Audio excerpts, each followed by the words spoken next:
Salut, c'est Jean-Benoît. Nous venons d'arriver il y a une petite demi-heure à Plettenberg Bay, Plett pour les intimes. Et regardez-moi la vue magnifique que nous avons. Je vais vous faire profiter un peu de la vue, on va se promener et je vais raconter un petit peu ce qu'on a fait lors des derniers jours.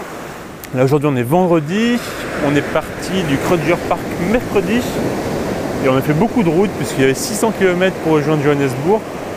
Je crois d'ailleurs que c'était la première fois que je faisais un trajet aussi long en voiture d'une traite, puisque comme j'ai pas de voiture, on n'a pas souvent l'occasion de faire de longs chemins comme ça. Mais tout s'est bien passé, malgré la conduite à gauche, aucun souci. À Johannesburg, pas tout à fait, juste à côté de l'aéroport, on a dormi dans une superbe auberge de jeunesse avec une Sud-Africaine qui gérait cet endroit, qui était vraiment hyper serviable, c'était vraiment un plaisir.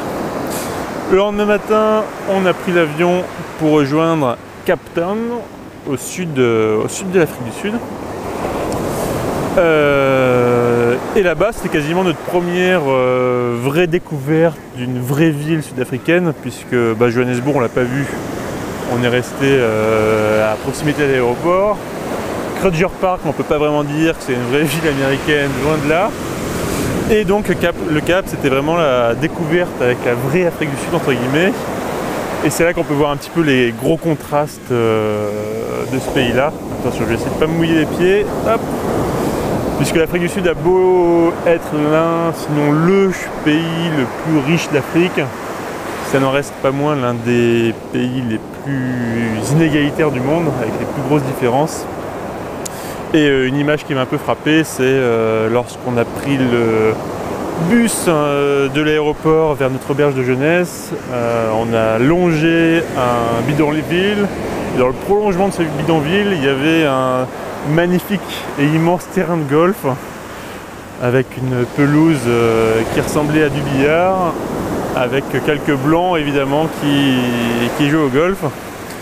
Donc l'Afrique du Sud, c'est un pays où il y a 80% de noirs, à peine 8% de blancs. Et évidemment, les richesses ne sont pas du tout réparties comme ça. Donc voilà, Cape Town, on n'y est pas resté très longtemps, puisque c'était juste pour la soirée. On a quand même pris le téléphérique, pour monter tout en haut, d'où on a une vue absolument stupéfiante sur la baie. C'est vraiment incroyable.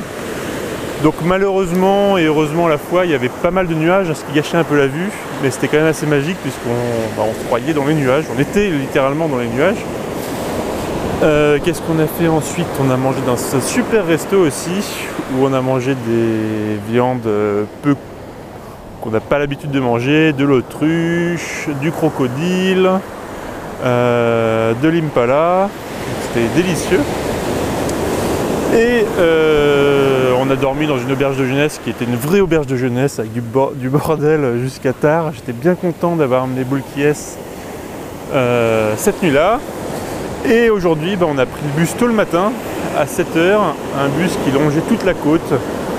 On a mis 9 h pour rejoindre Cape Town. Pour rejoindre... qu'est-ce que je raconte? Pour rejoindre la ville où on est aujourd'hui. Et je perds mes mots, pour rejoindre Plett, Plett.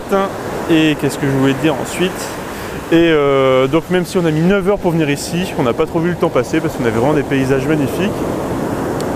On a d'abord traversé toute une partie qui ressemblait un petit peu, c'est marrant, au Massif central. En plus on a vu des troupeaux de vaches, on se serait presque vu dans le Cantal. Bon ensuite, dès qu'on voit les troupeaux de vaches, on voit ensuite des troupeaux d'autruches. Et on voit des singes traverser la route, donc forcément on se dit qu'on n'est pas dans le Massif central. Et ensuite on a longé la côte qui était vraiment somptueuse, et là vous avez un petit aperçu de ce que ça donne. C'est vraiment magnifique. Donc voilà, 9 h de trajet, mais ça fait du bien de prendre son temps.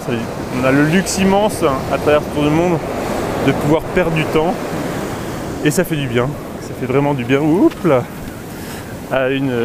hop, ça a failli. On est des Parisiens, bien comme tout Parisien, qui sont stressés, qui n'avons pas une minute à nous, qui vivons à 100 à l'heure. Et ça fait beaucoup de bien de ne rien faire, de prendre son temps. Et là, on a été servi avec ces 9 h de bus.